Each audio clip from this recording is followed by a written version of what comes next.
Friends, have you heard of Evangelli Gaudium, the joy of the gospel? It is the first apostolic exhortation of Pope Francis. Today, we will highlight some of its key ideas.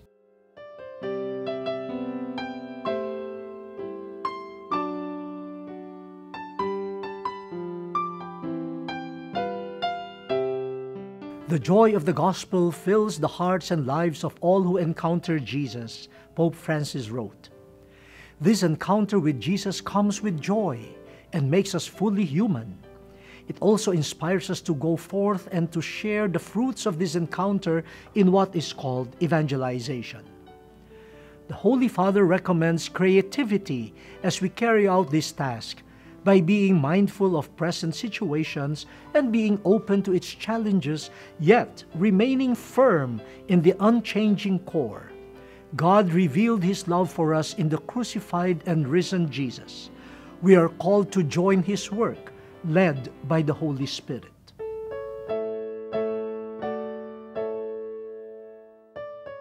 The Holy Father mentioned 4 characteristics of an evangelizing community. It is involved in people's lives, it is supportive of its people, it is concerned with bearing fruits of mission, and it is filled with joy, celebrating every step onward.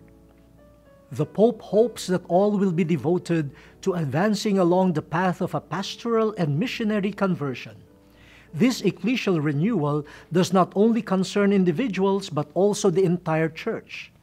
This conversion aims to make us more mission-oriented, to make ordinary pastoral activity more inclusive and open, to inspire in pastoral workers a constant desire to go forth in the hope that we may elicit a positive response from believers and non-believers alike. The local parish has a key role in encouraging and training its parishioners to become evangelizers too.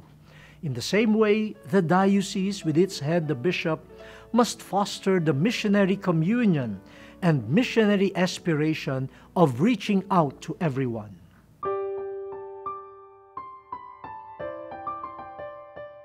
The Pope teaches us that our way of communicating the gospel message must also be missionary in tone, simple without losing its depth and truth. The Church as a missionary disciple needs to grow in her interpretation and understanding of the Word. We should not be afraid to re-examine our ways of communicating the gospel. And as a missionary disciple herself, her doors must always be open to everyone. We must be constantly reaching out, listening, and welcoming everyone to come in.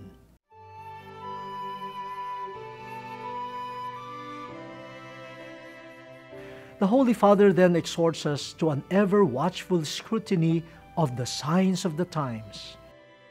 Let us say no to an economy of exclusion and inequality. Humans are not consumer goods. No to the idolatry of money, and no to financial systems which rule rather than serve.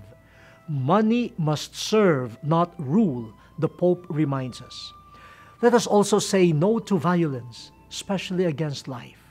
In face of persecution, of the denial of God, secularization, superficial moral discernment, cultural crisis among families, and individualistic lifestyle, the Pope teaches us to remain steadfast in our intention to respect others, to heal wounds, to build bridges, to strengthen relationships, and to bear one another's burdens.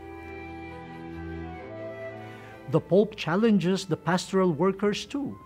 Let us say yes to missionary spirituality, always enthusiastic with and in our mission, and yes to reaping new relationships brought by Christ.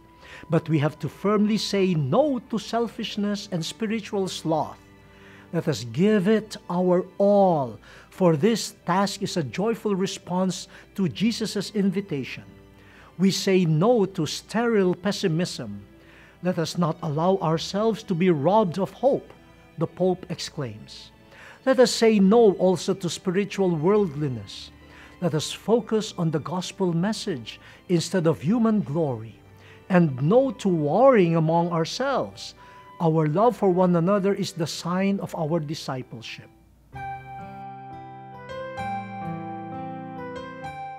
With all the challenges we are facing, including challenges in the formation of the laity, the role of women, the youth and their ministry, the elderly, and even those of vocations, the Holy Father reminds us, challenges exist to overcome.